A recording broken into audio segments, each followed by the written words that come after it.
Hachem, nous allons commencer le premier chapitre de la Megillat Esther. Alors pour se remettre un petit peu dans le contexte historique, l'histoire se déroule après la destruction du premier Beth Amikdash et les Juifs ont été exilés pendant 70 ans. On est à la fin justement de cette 70e année, on est à l'aube de la construction du deuxième Beth Amikdash.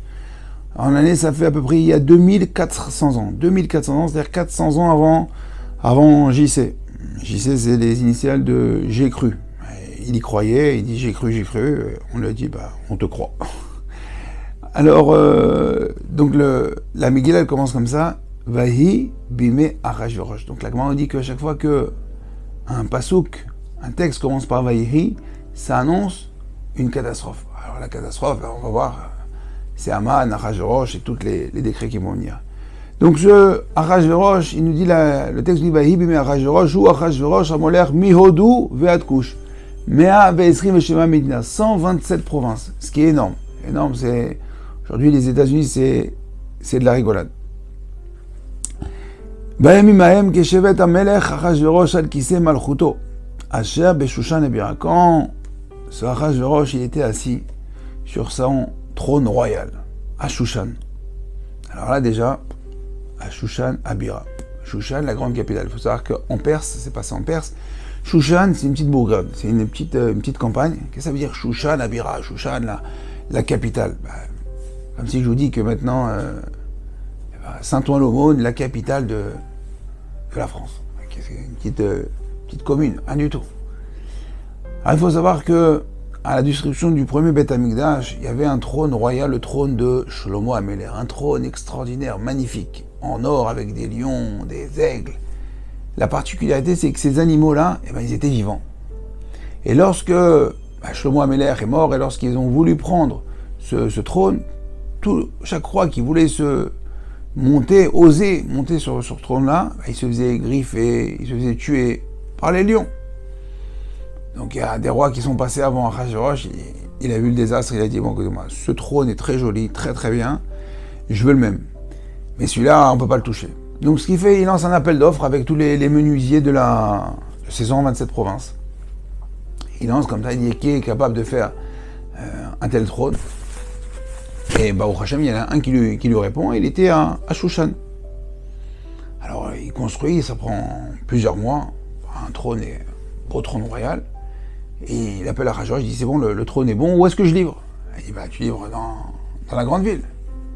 Il dit, mais là, donc il essaie, il dit, mais je crois qu'on a un problème, parce que le trône, il est trop grand, et on ne peut pas le déplacer. Et il dit, c'est trop un peu bête.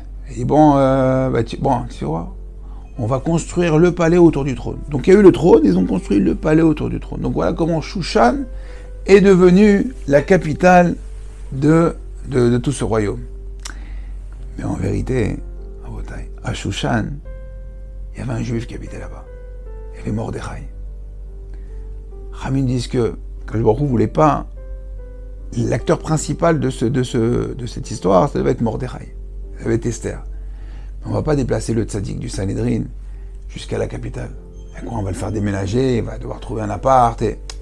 Il reste là où il est et on va faire venir les autres acteurs. Donc Akadosh Baruch Hu a fait cette folie dans Achashverosh de faire trouver un menuisier, d'avoir cette chaise pour construire son nouveau palais en face de chez Mordechai. Et on verra à la suite que c'est extraordinaire. Donc vraiment déjà un dévoilement pour dire que Shushan Abira. On aurait pu le lire comme ça, Shushan Abira, la grande ville. Mais Shushan, c'est pas une grande ville, c'est toute une petite ville.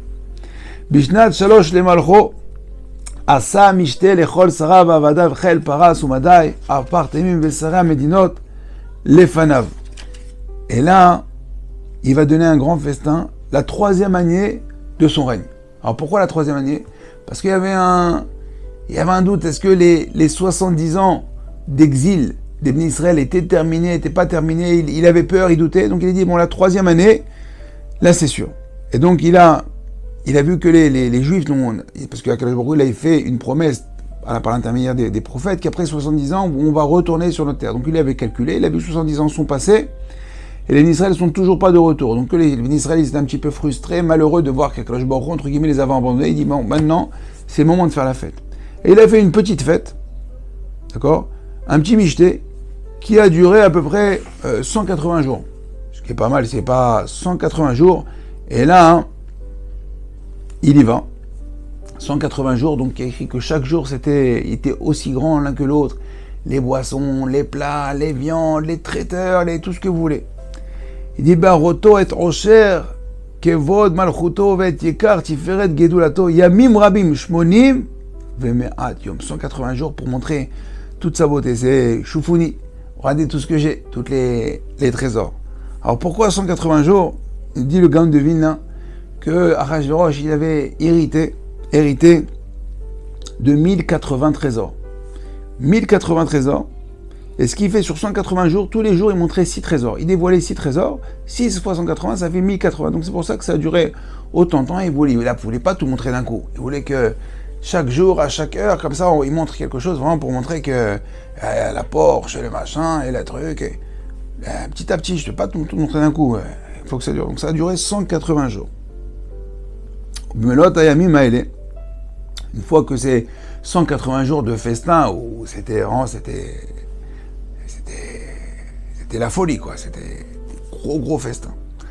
Ayami Maëlé Asa Meler Lechol Ha'am Anim Saim Bishon Abira Lemigadol Vat Katan Mishte Shivat Yamim Bachatzer Kinat Bitan Ameler.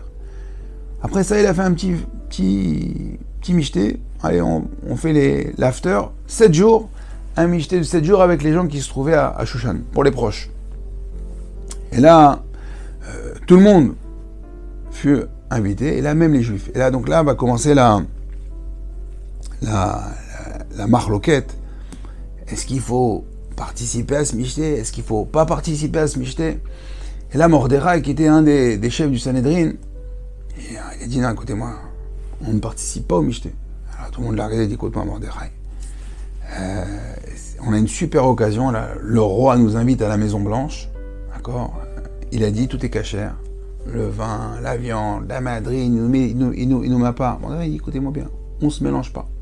Donc là, il commence à avoir une scission au niveau du peuple, ok, mais on est encore loin, on est loin de Haman et tout ça, on est 9 ans auparavant.